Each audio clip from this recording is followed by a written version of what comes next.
Zaburi ya 13. Zaburi iyi yahimbiwe umutware w'abaririmbyi ni iya Dawidi. Uwiteka, uzageza he kunyibagirwa iteka ryose? Uzageza he kunyima amaso?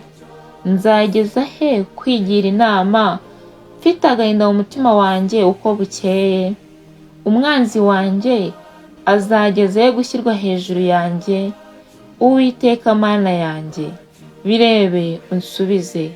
Kwejesha amaso yanjye kugira ngo ne gusinzira ibitotsi by'urupfu. Umwanzi wanjye ye kuvuga ati ndamunesheje. Abanteraga be kwishimira kunyeganyega kwanjye. Ariko niringiye imbabazi zawe, umutima wanjye uzishimira agakiza kawe. Ndaririmbira Uwiteka kuko yangiriye neza. Haleluya.